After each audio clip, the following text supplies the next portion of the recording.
नमस्कार मैत्रिणींनो, मी कविता पवार. सखी कट्ट्यामध्ये तुमचे खूप खूप स्वागत आहे.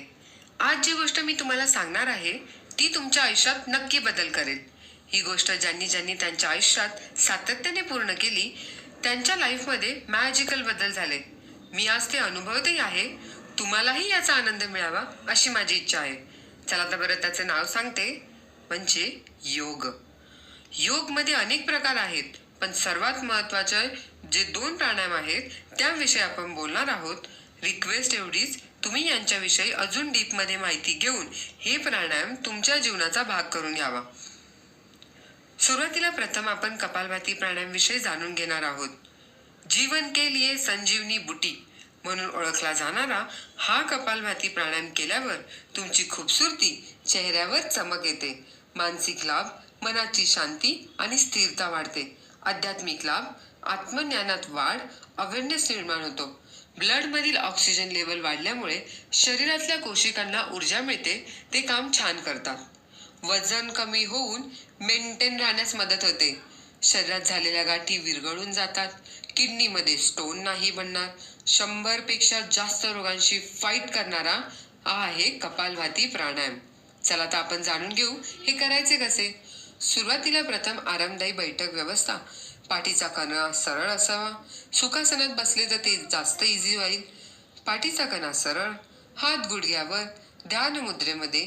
कपालभाती प्राणायाम करत असताना श्वास बाहेर सोडण्यावर फोकस, लक्ष असावे. हळूवार श्वास घेतल्यानंतर एका लय रिदम मध्ये श्वास सोडताना पोटामध्ये हळूवार स्ट्रोक द्यावे. सुरुवातीला 15-25 स्ट्रोक देत देत सरावाने 1 मिनिटाला 60 ठोके देत निरंतर प्रॅक्टिस करायची. सरावाने 1 मिनिटाला 60 ठोके देत निरंतर प्रॅक्टिस करायची. ती तुम्ही 5 मिनिटापर्यंत वाढवत जाऊ शकता. कपालभाती प्राणायाम केल्यानंतर अनुलोम विलोम प्राणायाम करणे खूप महत्वाचे आहे, कारण बॅलन्स बनतो आणि ते खूप इम्पॉर्टंट आहे. अनुलोम विलोम प्राणायामचा सराव दररोज केल्याने आपल्या शरीरातील त्रिदोष, वात कफ पित्त या त्रिदोषांना नियंत्रित करता येतं. तणाव कमी होऊन आपल्या विचारांमध्ये स्पष्टता, सकारात्मकता येते. मानसिक आरोग्य सुधारते. झोप सुधारते. हृदयाचे आरोग्य, पचनतंत्रेचे कार्य सुधारते. श्वासाशी संबंधित समस्या कमी होतात. थंडीच्या दिवसात तर हे दोन्ही प्राणायाम करणे गरजेचे आहे. चला तर आता हे करायचे कसे. सुरुवातीला उजव्या नाकपुडीवर अंगठा ठेवून ती बंद करून डाव्या बाजूच्या नाकपुडीने हळुवारपणे श्वास आत घ्यावा. मधील 2 बोटांनी डावी नाकपुडी बंद करून उजव्या बाजूने तो श्वास सोडावा.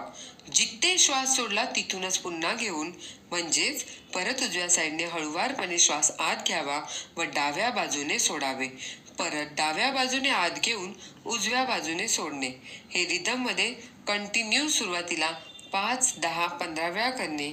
प्रॅक्टिस करत करत 1 मिनिटाच्या सरावानंतर 5 मिनिट 10 मिनिटापर्यंत तुम्ही अनुलोम विलोम या प्राणायामाची प्रॅक्टिस करू शकता.